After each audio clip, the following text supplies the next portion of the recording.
हमारा बच्चों class 12 political science. आप सभी बच्चों को मैं टॉप 40 एमसीक्यू इस वीडियो के माध्यम से करवाऊंगा जो आपके एग्जाम में छपने वाले हैं। ठीक है, मैंने आपको देखिए अभी तक बहुत से एमसीक्यू करवा दिए जो सारे के सारे एग्जाम के लिए आप सभी बच्चों के लिए इंपॉर्टेंट है। उतना अगर आप लोग इंपॉर्टेंट एमसीक्यू पढ़ लीजिएगा तो आपका एक भी सवाल नहीं छूटेगा। फिर जितना भी आपको सब्जेक्टिव पर है, कुछ और सब्जेक्टिव बाकी वो भी मैं आपको कल सुबह तक करवा दूंगा, जिससे आपका एक भी सवाल एग्जाम में नहीं छूटेगा। मैं बता दूँ सारे के सारे सवाल आप लोग कर लीजिएगा इससे। ठीक है, तो चलिए वक्त बिना बर्बाद के हम लोग वीडियो को शुरू करते हैं। देखिए पहला सवाल आपसे पूछा जाएगा कि किस दल ने संविधान सभा की बैठक का क्या किया था, बहिष्कार किया था। ठीक है, संविधान सभा जो गठन हुआ था तो उसका बहिष्कार किसने किया था? मुस्लिम लीग ने, भारतीय राष्ट्रीय कांग्रेस, हिंदू सभा ने या फिर साम्यवादी दल ने। तो देखिए मुस्लिम लीग ने क्या किया था, संविधान सभा की बैठक का क्या किया था, बहिष्कार कर दिया था। इसलिए ऑप्शन नंबर ए क्या होगा इसका सही जवाब हो जाएगा। अगला सवाल है हमारा, किसने संविधान सभा में 13 दिसंबर 1946 को उद्देश्य प्रस्ताव पेश किए? 13 दिसंबर 1946 प्रस्ताव कौन पेश किया? सबसे पहले याद रखिएगा, ये पूछा जाता है। तो पंडित जवाहरलाल नेहरू ने क्या किया था, संविधान सभा में क्या किया था, प्रस्ताव उद्देश्य प्रस्ताव भेजा था ताकि हमारा संविधान निर्माण हो सके। ठीक है, तो ऑप्शन नंबर सी इसका सही जवाब होगा। अगला सवाल हमारा, न्यायालय के किस महत्वपूर्ण निर्णय ने यह कहा कि हमारे मौलिक अधिकारों में कोई भी कटौती नहीं की जा सकती? याद रखिएगा, ये इंपॉर्टेंट सवाल है। केशवानंद भारतीय केस 1973 में कि हमारे संविधान में मौलिक हमारे संविधान में जो भी थी आधारभूत संरचना उसमें कोई भी परिवर्तन नहीं किया जा सकता। ठीक है, और कौन सा केस था? केशवानंद भारतीय केस 1973। अगला सवाल हमारा, भारतीय संविधान वर्णित इनमें से कौन सा मौलिक नहीं है?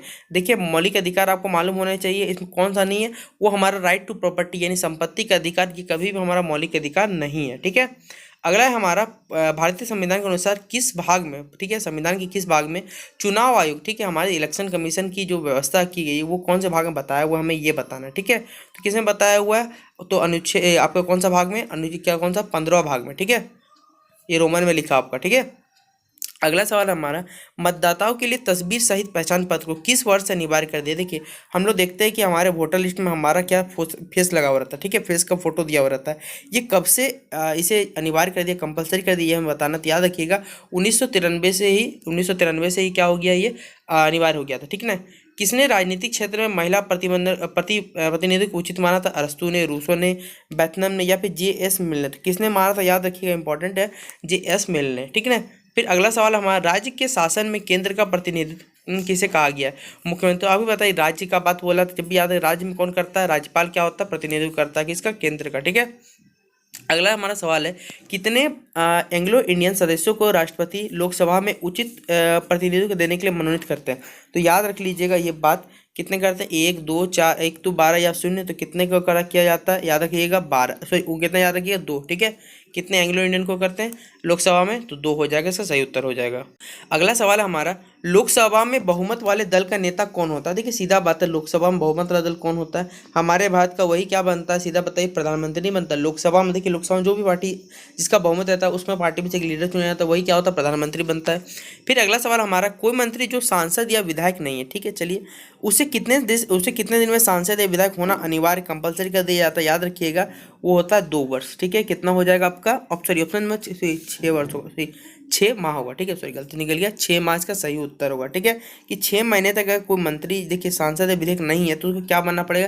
कहीं ना कहीं से विधायक या फिर सांसद बनना पड़ेगा, 6 महीने में वोटिंग करा के कहीं से बनना होगा। ठीक है, तो 11th का क्या हो जाएगा? बी इसका सही उत्तर होगा। और इसका एग्जाम्पल आपको क्या कह सकते हैं? मनमोहन सिंह, डॉक्टर मनमोहन सिंह इसका एग्जाम्पल है।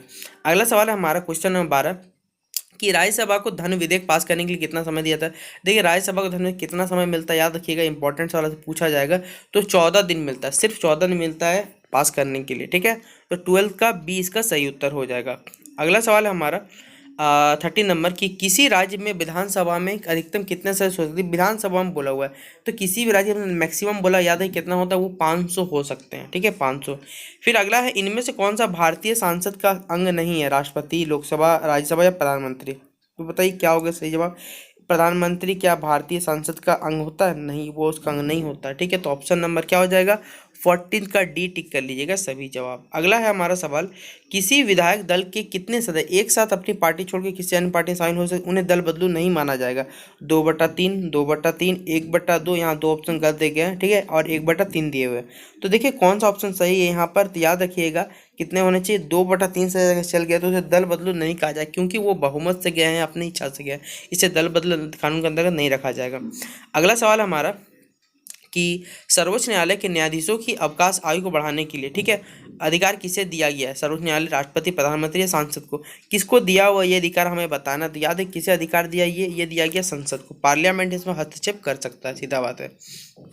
अगला सवाल है हमारा, उच्च न्यायालय के न्यायाधीशों की अवकाश आयु कितनी होती है? देखिए सीधा बात है, उनको रिटायरमेंट किस एज पे मिलता है हमें ये बताना है, ठीक है।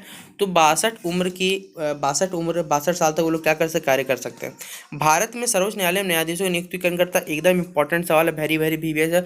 राष्ट्रपति क्या करता है? हमारे देश के राष्ट्रपति न्यायाधीशों को क्या करते हैं, नियुक्ति करते हैं। फिर भारत में चुनाव आयोग को किस सूची में रखा गया? याद रखिए इंपॉर्टेंट सवाल है, तो वो संघ सूची में, ठीक है, यूनियन लिस्ट में उन्हें रखा हुआ है।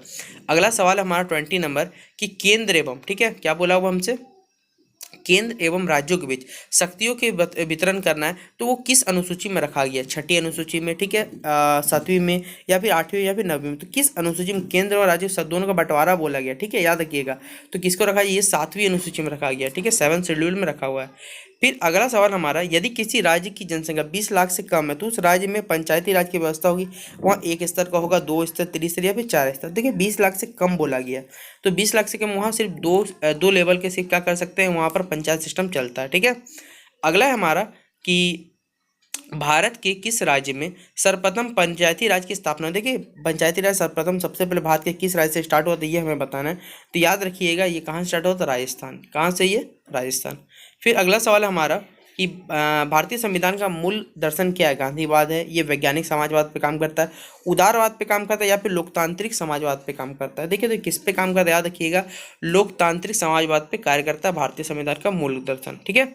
फिर क्वेश्चन नंबर 24 है हमारा कि संविधान की सजीवता के लिए इनमें से कौन महत्वपूर्ण नहीं है बोला हुआ है? सीधा मतलब संविधान की जीवित रहने के लिए कौन सा महत्वपूर्ण नहीं है? राजनीतिक पार्टी के कार्यक्रम, संसद द्वारा बनाए कानून, संविधान में संशोधन, या फिर न्यायालयों के फैसले। तो कौन सा इंपॉर्टेंट नहीं है हमें बताना, तो वो राजनीतिक पार्टी के कार्यक्रम से हमें क्या मतलब बताइए? संविधान का इससे कोई रिलेशन है? तो नहीं, इसका संविधान का कोई भी रिलेशन यहाँ बनता नहीं बनता है। इसलिए संविधान की सजीवता के लिए कौन सा महत्वपूर्ण नहीं होगा? वो होगा राजनीतिक। एक बात याद रखिएगा, अगर आपसे पूछा जाएगा कि संविधान की आत्मा किसे कहा जाता है, तो संविधान की आत्मा किसे कहा जाता है? प्रस्तावना। ये जो हमारा संविधान का प्रेम्बल है उसे क्या कहा जाता है? संविधान की आत्मा कहा जाता है। फिर आपसे पूछा जाएगा संविधान सभा का स्थायी अध्यक्ष तो कौन होंगे? डॉक्टर राजेंद्र प्रसाद हो जाएंगे, ठीक है, याद रखिएगा। फिर आपसे कुछ और इम्पोर्टेंट सवाल बता ही देता हूँ, देखिए आपको मुंह डायरेक्ट क्या बता देता हूँ, दिमाग में याद रहेगा कि संविधान दिवस कब मनाया जाता है। याद रखिएगा बच्चों 26 नवंबर का। कब से स्टार्ट हुआ है? तो 26 नवंबर 1949 से मनाया जाता है, याद रखिएगा, ठीक है। तो देखिए आज की इस वीडियो को हम टॉप 24 क्वेश्चन छोड़ते हैं। नेक्स्ट वीडियो में मैं आपको जो 16 बचे हुए क्वेश्चन है वो भी आपको करवा दूंगा, ठीक है। थोड़ा सा अर्जेंट मेरे पास भी कुछ वर्क आ गया है, तो जिस कारण आज के टॉप 40 क्वेश्चन 24 तक रखते हैं। नेक्स्ट वीडियो में आपको मॉर्निंग तक मिल जाएगा, मॉर्निंग में सब्जेक्टिव प्लस ऑब्जेक्टिव दोनों ही आपको मिल जाएगा, ठीक है। तो आप लोग इतना आराम से पढ़ लीजिए, बाकी आपको एक्स्ट्रा पढ़ने की कोई आवश्यकता नहीं है, ठीक है। तो आज की इस वीडियो इतना ही रखते हैं, चलिए मिलते हैं अपने वीडियो पे। वीडियो पसंद आया तो वीडियो को आप लोग लाइक और शेयर कर सकते हैं।